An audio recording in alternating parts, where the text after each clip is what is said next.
जब रथ लेकर अपने ही बेटे को मारने निकली थी अहिल्याबाई होळकर। अहिल्याबाई को न्याय की देवी कहा जाता था। एक बार की घटना का जिक्र उन्हें लेकर बहुत प्रचलित है। इसके अनुसार अहिल्याबाई के बेटे मालोजी राव एक बार अपने रथ से सवार होकर राजबाड़ा के पास से गुजर रहे थे। तभी रास्ते में एक गाय का छोटा सा बछड़ा खेल रहा था, लेकिन जैसे ही मालोराव का रथ वहां से गुजरा, वो बछड़ा फूंदता फांदता रथ की चपेट में आकर बुरी तरह घायल हो गया। बस चंद मिनटों में तड़प तड़प कर बछड़ा मर गया। बताते हैं कि मालोजी राव ने इस घटना पर ध्यान नहीं दिया और अपने रथ समेत आगे बढ़ने लगे। वो गाय अपने बछड़े के पास पहुंची और बछड़े को मरा हुआ देखकर वही सड़क पर बैठ गई। तभी वहां से अहिल्याबाई का रथ गुजरा। वो ये नज़ारा देखकर वही ठिठक गई। आसपास के लोगों से पूछने लगी कि ये घटना कैसे हुई, किसने बछड़े के साथ ये किया। कोई भी उनके बेटे का नाम लेते हुए डर रहा था। किसी को ये हिम्मत नहीं पड़ रही थी कि वो मालोजी राव का नाम बताए। फिर किसी ने हिम्मत करके उन्हें घटना का पूरा वृत्तांत सुनाया। अहिल्याबाई इस बात से क्रोधित होकर सीधे अपने घर पहुंची। वहां अपनी बहू को बुलाया। उन्होंने अपनी बहू से पूछा कि अगर कोई माँ के सामने उसके बेटे पर रथ चढ़ा दे और रुके भी नहीं तो क्या करना चाहिए। उनके इस सवाल पर उनकी बहू मीनाबाई ने कहा कि ऐसे आदमी को मृत्युदंड देना चाहिए। बहू की बात सुनकर वो काफ़ी देर तक सोचती रही।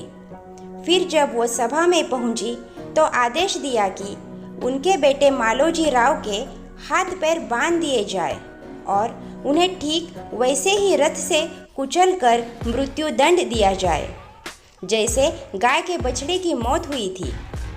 अहिल्याबाई के इस आदेश से सभी एकदम सहम गए। उनके आदेश को मानने की हिम्मत किसी में नहीं दिख रही थी। कोई भी उस रथ की लगाम पकड़ने को तैयार नहीं हुआ।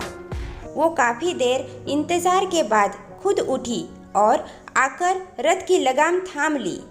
लेकिन जैसे ही वो रथ को आगे बढ़ाने लगी, तभी एक घटना ऐसी हुई जिसने सभी को मन से झकझोर दिया। क्योंकि जैसे ही वो रथ को आगे बढ़ा रही थी, तभी वही गाय आकर उनके रथ के सामने खड़ी हो गई।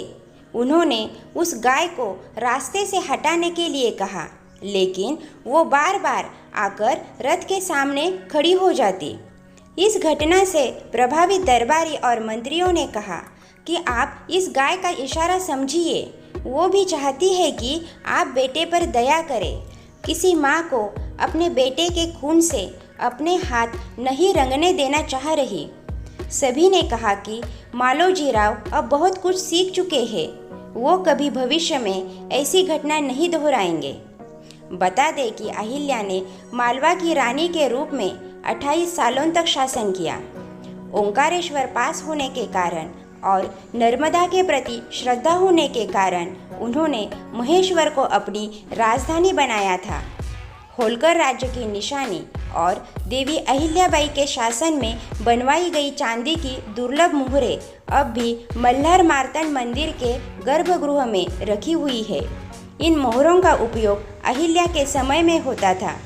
अहिल्या के आदेश के बाद मुहर लगाई जाती थी। आदेश पत्र शिव का आदेश ही माना जाता था। दोस्तों, कहानी अच्छी लगे तो लाइक ज़रूर कीजिएगा और ऐसी ही कहानियाँ सुनने के लिए चैनल को सब्सक्राइब कीजिए। मिलते हैं अगली कहानी में। धन्यवाद।